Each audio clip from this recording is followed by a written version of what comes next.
need to play Chinatown and then oh, where are we here? Light coffee. Nice.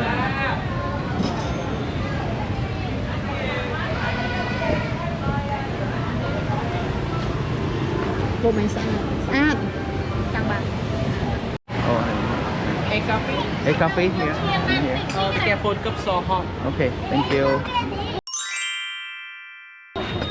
The phone cup so hot. Oh, hot. Oh, wow, this coffee. Cả bạc như đau luôn. Có A coffee. Cho sữa nó nè ba. Chơi hay vụ mau lại Ba mấy quy cao. ồ việc tại tao nói với mua cái à chưa ăn nhỉ bật gì hả Chiếc phó này. đấy à đây Hmm. ơi dặn này kia Nó này để dương với thiếu ấy cho nó Năm ạ. dương nguyên cả. đây Đây đây. Có vẻ egg mà không egg á. Cream á, egg cream.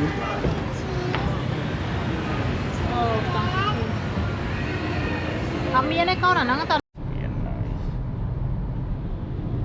Một lời chim tàu.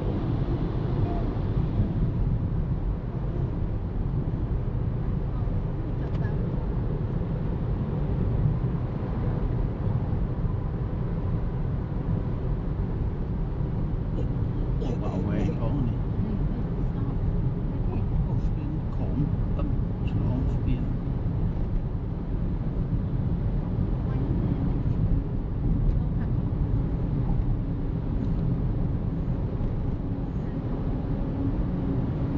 Emergency exit.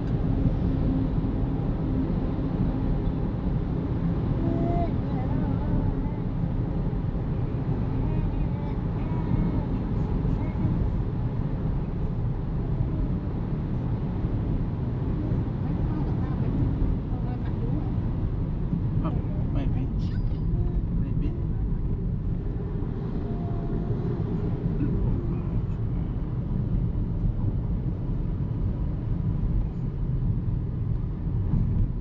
Oh, ini belum.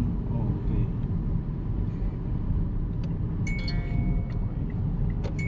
Oh, wow.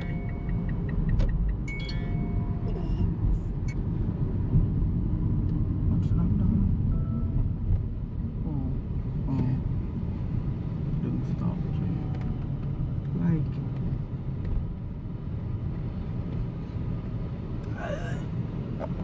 Anh lại cái bài sợ về đâu. Bài sợ về ôi ôi, bài sợ về. Put it there. Ow. Bài sợ về con. Really thông. Hey then stop. Lỏng thông. Yeah. No,នៅក្នុងនោះវាលក់ម៉ូតូមាន Tram មាន Harley Yeah, bác Tram á. Yeah, sao lại block lក់ម៉ូតូ Yeah. Hey, what is that? Thông là mình hiện tí buồn lẹn chắc đón thì trên năm này nice area hay sân banana này Checkland nice Thailand coffee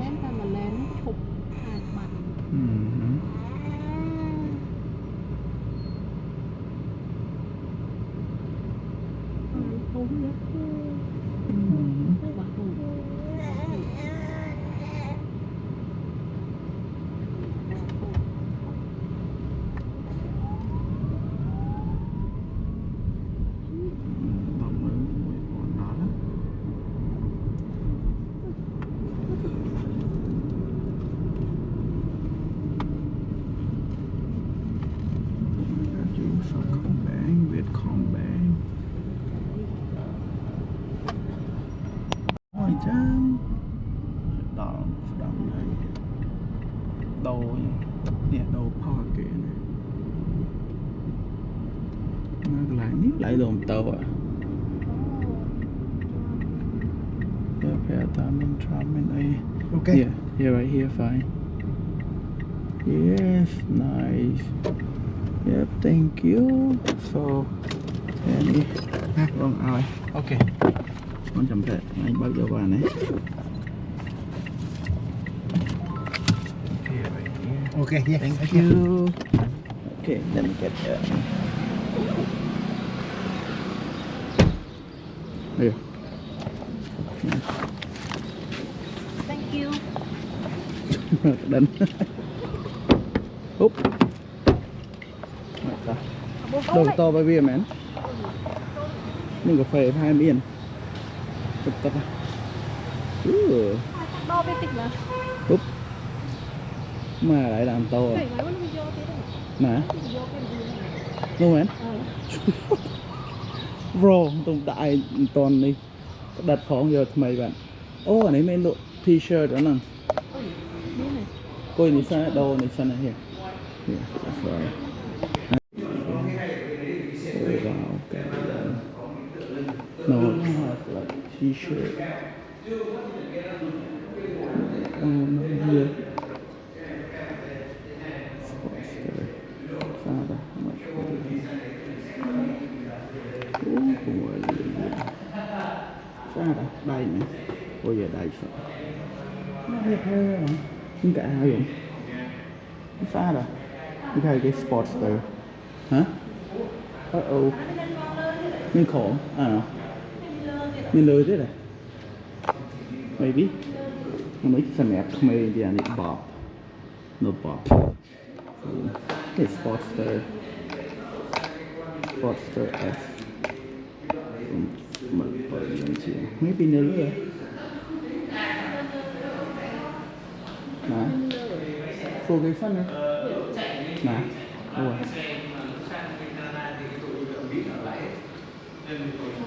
Cái con này lùa mà. Lấy một cái chip này, cái lô này. Thế là chạy vào thôn tu. Hai miền đấy. Sun custom ta cả lại lượng tố người thợ miền này cả lại thôi đều được. Oh wow, yep, that's a lot. My area. Okay, các bạn t-shirt tee apparel. Low accessory. Hi. Oh, I need to know pin it. T-shirt with tee. Yeah, t-shirt like Harley Davidson of Saigon. Men's? Yeah, for men. What size are you looking for? 2XL. So it should be this one, right? Double. Yes, but now I have only the denim. Oh. Yeah. Do you have any with the Saigon one? Saigon. This no. one only Saigon. No, it's too Yeah. bright. And So 3XL, 3XL oh, we too do. much. Oh. Yeah. 3XL. Let me check it. Thom á? No, có thom bế không? No, I don't think so. Oh no, too big, right? Yeah. Được rồi. Phát vẽ này. Nó khổ quá. Chơi màn đối. Tận là màn đối. Mà liền một buổi sáng. Here.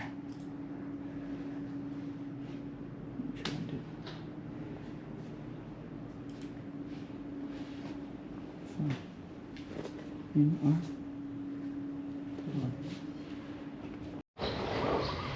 Đối với chờ tí krong thay thì shop vậy hả? Shop house với dưới mình chọn phòng chọn lựa mình dealer mình Harley Davidson hay anh ấy mình Trump KTM Ducati mình hiện tiền.ครับโอเคโอเค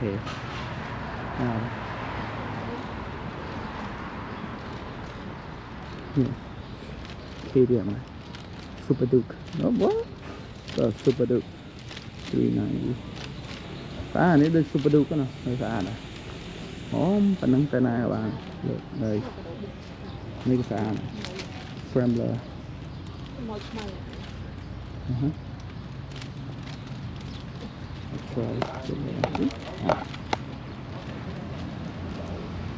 Coffee and tea house. Mơ còn là đó mạnh mẽ bóng cắt rồi. Đắp rồi. Nó như này là khỏi thôi. nóบอกนาบ้านแล้วบอก Hả? Yeah, let's go. Let's go. Merry Xmas. Nên những xe là Merry Christmas cạp đây nó ngon. Này cái robot xem hú à nó. Chứ mơ gì. เขาคือเขาคือ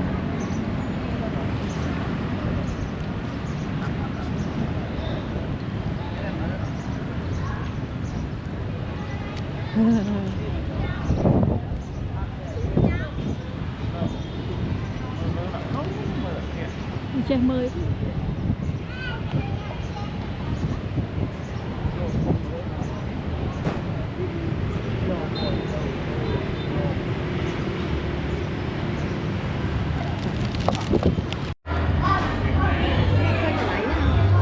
Lại, nó thở vậy.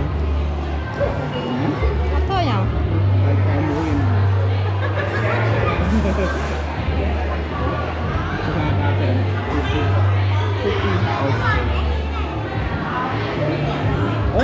Bay chơi mà hả? Cái này 30,000 20,000 là bị kiếm.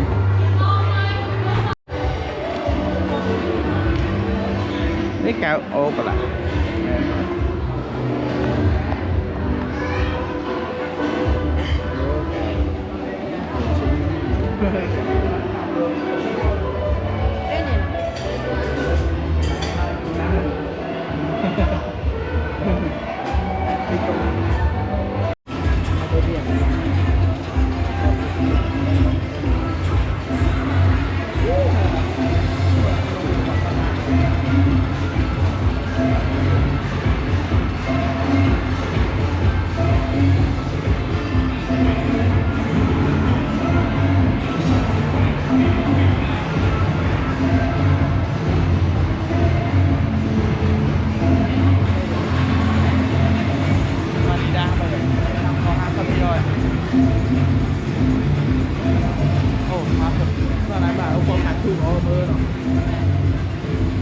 ông mới khơi được cả hôm ông khơi được cả hôm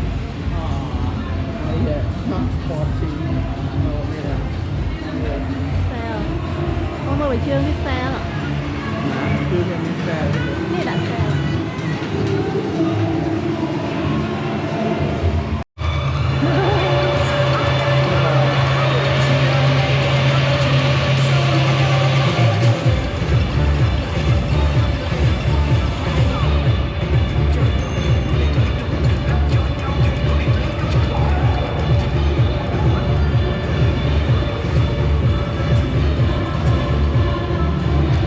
Này, vậy chứ phải chuột tay ạ. Để chuột tay vô này.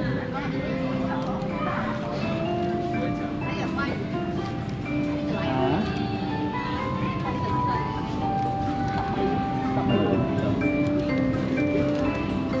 It's so well. Xin chào ạ. Xin chào. Ô mai lại không có đo khối nọ. Tôi đã từ bự. Stitch. Dạ đó thằng anh Stitch. Đó. Như thế càng cho ấy, miền. Đỏ tinh ấy. Mờ.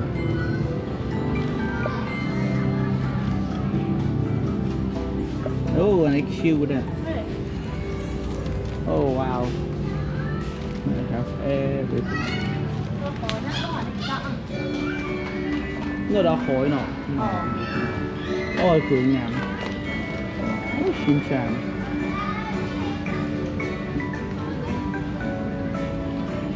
Đạp vậy.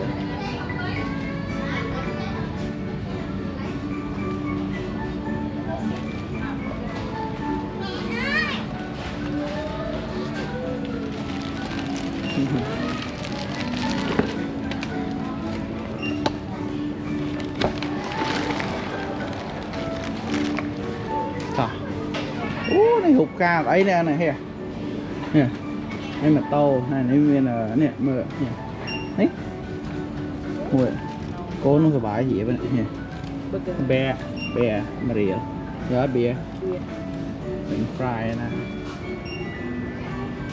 miếng ca này rồi lọt đây mà tia này tia này tia từ nó nè mà mình tia cho mà này astronaut here.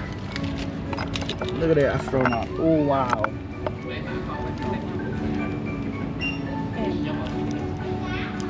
Nó mình astronaut rồi đó. Astronaut.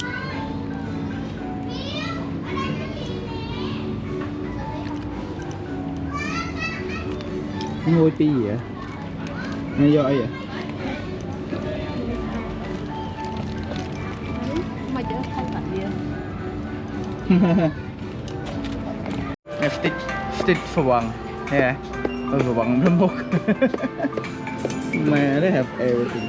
Này miniature này, tao nó này. Hay gì này, hàng cà phê. Đó. Thuốc áp phao. Thuốc áp phao. Tao nó here.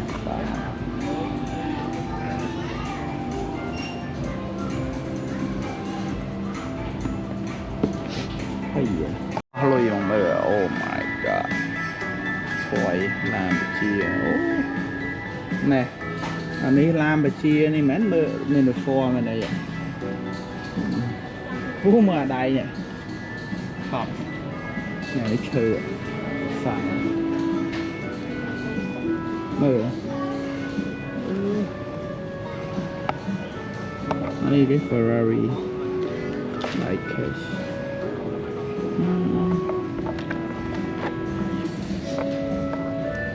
Một cái làm sao nè cả stitch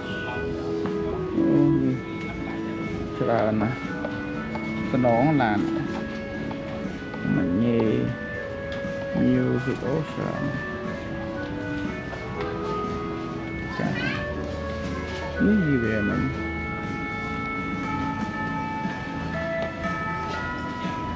lười được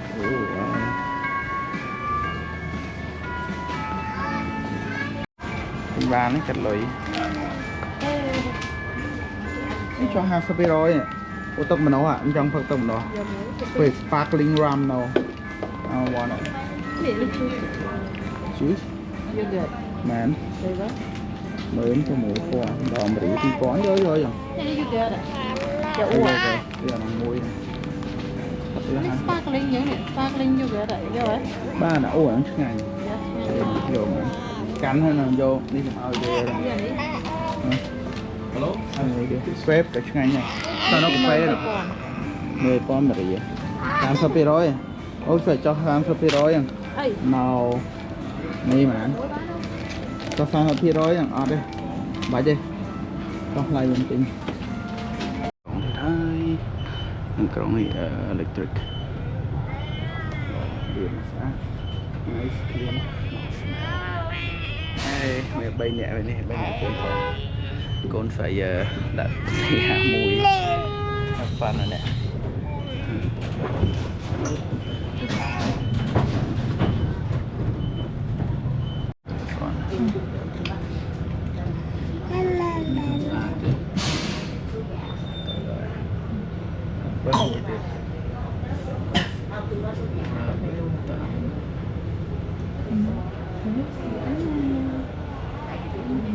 đây đi lươn này chọn lại lịch trực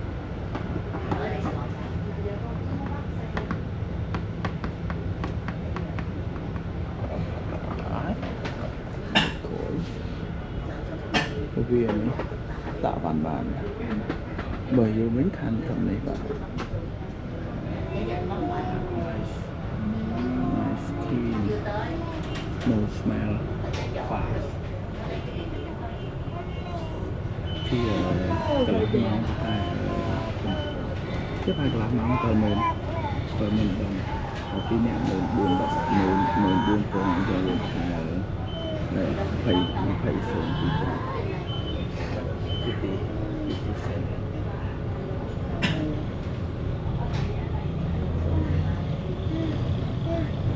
Ôi thôi, đây hàng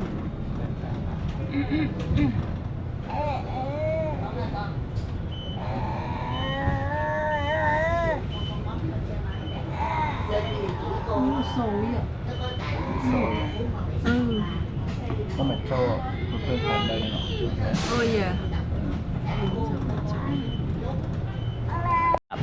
ô nó bền thùng vậy hay cả mất cho hàng tới anh ấy vẫn lúc tới khỏi mình bờ chi mình cho kia đấy cho kia đấy cho kia bọc là lại ở đây một chạy mình bỏ vào những cái style sẽ tiếng uống những cái đá đó những cái kiểu đồ thoáng với ba này ra cái can ta go home có được lương khó muốn họ thả thứ không anh cái bơ lên hàng bay nè xuống ơi hàng bay rồi đi bơ lên khay đánh người mai bây giờ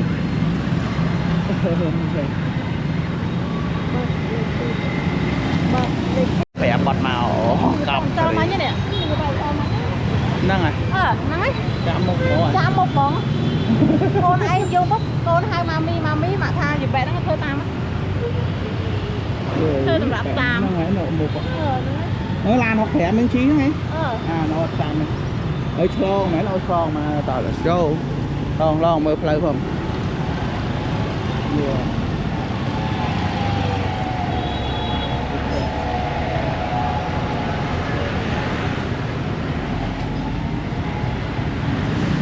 mấy cái on cái chơi oh wow nó chơi cái xa nó mượn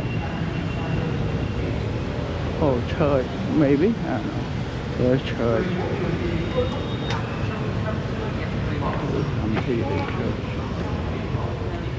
Sunday night praying yep.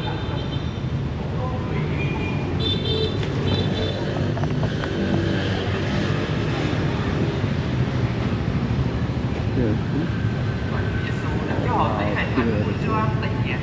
Ông chính là một ngôn sứ người được Thiên Chúa sai đến dọn đường cho những người để đời hoa địa không càng không còn là nơi trùng trùng nhưng trở thành không gian người còn người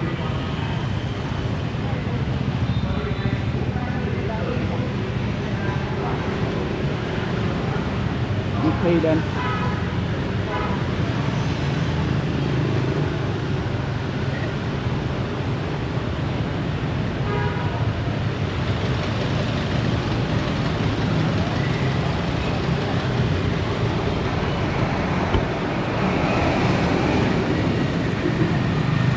Chinese restaurant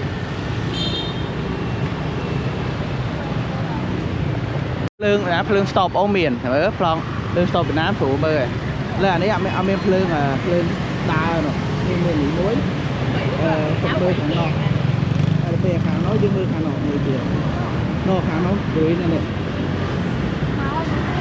mơ khá nó ai kia lương đang vui bắt xuê nào mơ xua Chlong đá một chụp đá ở còn nè thôi là bữa nữa mua đá nhọp là phần năng tay cũng chụp phê nó à có mưa mới mưa lại phật phi kìa tè cho anh đi mùi đâu mưa anh hotel sau mày hotel có thử hay cái đèn dạ ice cream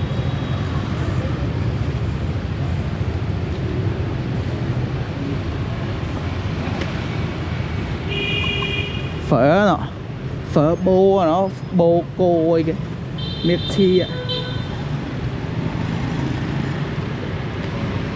7-Eleven một thì nó mất con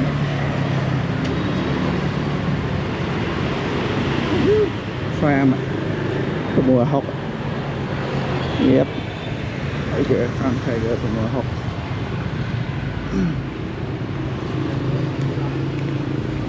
sơ kho kế bao chọp mỗi 7-Eleven refresh bên này mà anh ấy bộ nội mê lên của mình trong châu này nè ôi bột này mạng ngồi đề cho ai các bà ôi ngồi kê nhá nó ngó một con bầm bên trên tắt chắp rồi hả ai mà mì đâu nè chẳng phật nè ngu mơ thôm phân quá đã chỗ không thô bọp nó mà chạy khơi quanh chờn chứ á 2 ปีนะอันนี้มวย โอ้ยหมายติงปีจังไปหยอดปีนั่งกัดมาเธอมาอย่างนั้นน้องกับปันซ้อมนั่งไปมวยอย่างนั้นติงตัวจังนะ